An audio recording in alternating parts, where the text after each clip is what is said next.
ദുരുപയോഗം ആപത്ത്. അപകട ഭീകരത വിളിച്ചോതി നിശ്ചല ദൃശ്യം. പത്രിപ്പാല റാലി ശ്രദ്ധേയമായി.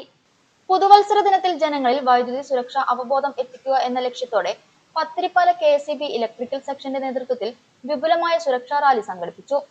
നാട്ടുകാരും KSEB ജീവനക്കാരും കൈകോർത്ത റാലി ചീഫ് സുരക്ഷാ commissioner MA Praveen flag off ചെയ്തു. പത്തിരിപ്പാല സ്കൂൾ ഗ്രൗണ്ടിൽ നിന്നും ആരംഭിച്ച റാലിയിൽ നൂറുകണക്കിന് ആളുകൾ പങ്കെടുത്തു. KSEB ജീവനക്കാർക്കൊപ്പം കരാർ തൊഴിലാളികൾ കൂടി ചേർന്ന് പ്രതീകാത്മകമായി തീർത്ത സുരക്ഷാ വലയം ഏറെ ശ്രദ്ധേയമായി. വൈദ്യുത ലൈനുകൾക്ക് സമീപം തോട്ടി ഉപയോഗിക്കുന്നതിലൂടെ ഉണ്ടാകുന്ന അപകടങ്ങളുടെ ഭീകരത വ്യക്തമാക്കുന്ന നിശ്ചല ദൃശ്യം കാണികളിൽ വലിയ സ്വാധീനം ചെലുത്തി. മൗണ്ട് സീന സ്കൂളിലെ കുട്ടികൾ അവതരിപ്പിച്ച കോൽക്കളി, ചന്ദനപുരം ടീമിന്റെ ദഫ്മുട്ട്, സദനം സെൻട്രൽ സ്കൂൾ വിദ്യാർത്ഥികളുടെ ബാൻഡ് വാദ്യം എന്നിവ റാലിക്ക് മാറ്റുകൂട്ടി. പത്തിരിപ്പാല ടൗൺ ചന്ദനപുരം വഴി നീങ്ങിയ റാലി നഗരിപുരത്ത് പൊതുസമ്മേളനത്തോടെ സമാപിച്ചു. Deputy chief engineer TC Girija, Chittur executive engineer Pradeep, Sheeba Evans, Palakkad executive engineer Satheesh Kumar, Parali assistant executive engineer Biya, Pathirippala section assistant engineer K Premkumar തുടങ്ങിയവർ സംസാരിച്ചു.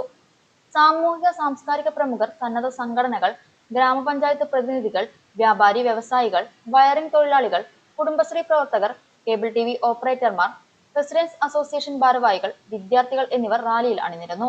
മികച്ച രീതിയിൽ റാലി സംഘടിപ്പിച്ച പത്തിരിപ്പാല KSEBയെയും ജീവനക്കാരെയും ഉന്നത ഉദ്യോഗസ്ഥർ അഭിനന്ദിച്ചു. ഞങ്ങൾ പരിശോധിക്കുമ്പോൾ ഏറ്റവും കൂടുതൽ അപകടങ്ങൾ ഉണ്ടാകുന്നത് ഏത് വിഭാഗം ആളുകൾക്കാണ് എന്ന് പരിശോധിക്കുമ്പോൾ അത് അപകടങ്ങൾ തന്നെ രണ്ട് രൂപത്തിൽ സംഭവിക്കുന്നുണ്ട്. നമ്മുടെ നെറ്റ്വർക്ക് അല്ലെങ്കിൽ ലൈനുകൾ, ട്രാൻസ്ഫോമറുകൾ എന്നിവയിൽ നിന്ന് ഉണ്ടാകുന്ന അപകടങ്ങൾ, അതേസമയം വീടുകൾ, സ്ഥാപനങ്ങൾ തുടങ്ങിയ പ്രിമിസ് ആക്സിഡന്റ് എന്ന് പറയും. അത്തരം രണ്ട് വിഭാഗം അപകടങ്ങളാണ് നമ്മൾ കണ്ടുവരുന്നത്. നെറ്റ്വർക്കിൽ നിന്ന്, ലൈനുകളിൽ നിന്നുണ്ടാകുന്ന അപകടങ്ങൾ തീർച്ചയായിട്ടും ഞങ്ങളുടെ ഭാഗത്തുനിന്ന് വലിയ ശ്രദ്ധ അർഹിക്കുന്ന ഒരു മേഖലയാണ്.